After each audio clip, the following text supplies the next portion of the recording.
Yehi Ratzon, Parashat Ki Tavo.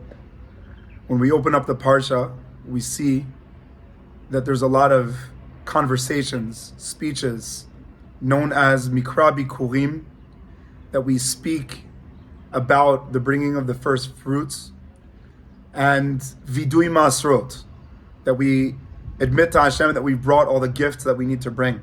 A lot of words. What's interesting about these words is that they are the only words that are uttered in the Mishkan. The Mishkan, we always view it as a place of tefillah, as a place of song. That's true for Beit HaMikdash. Beit HaMikdash was a place of song, a place of constant conversation.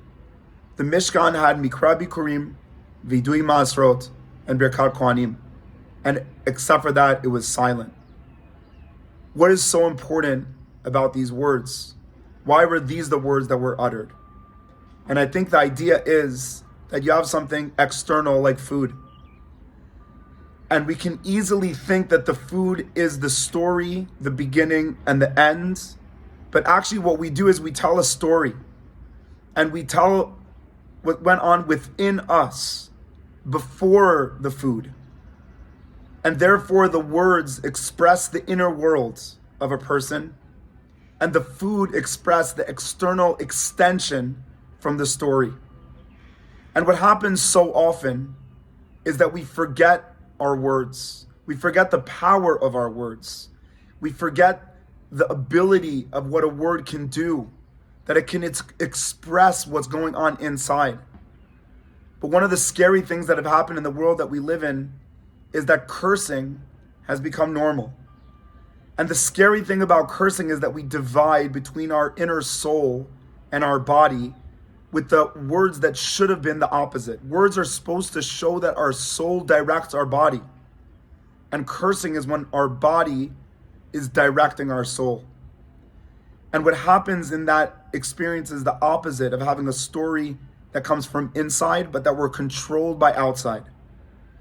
And the bracha, as we're walking slowly from Chai Elul, from the Baal Shem Tov, from the birth of the Baal Shem Tov, who expressed this ability to have a story. You might not externally look like a Hasidic Rebbe, but he knew that everyone had a story that made them so unique. And going into Slichot, where we start to use our words just in order to realize that we have something going on inside. That we're not controlled from outside, but we're controlled from inside. Be'ezrat Hashem, we should have a bracha to remember that the story of Mikra Bikurim, that we give a story, and Vidui Ma'asrot, continues into Birkat HaMazon. Davka in the world of food, we ask ourselves, can we really have a story behind it, so that we know that our soul is so powerful to the level that it could guide the food, that we could eat meditatively, and that we could enter into all the things that we see outwards from an inner story. Shabbat Shalom.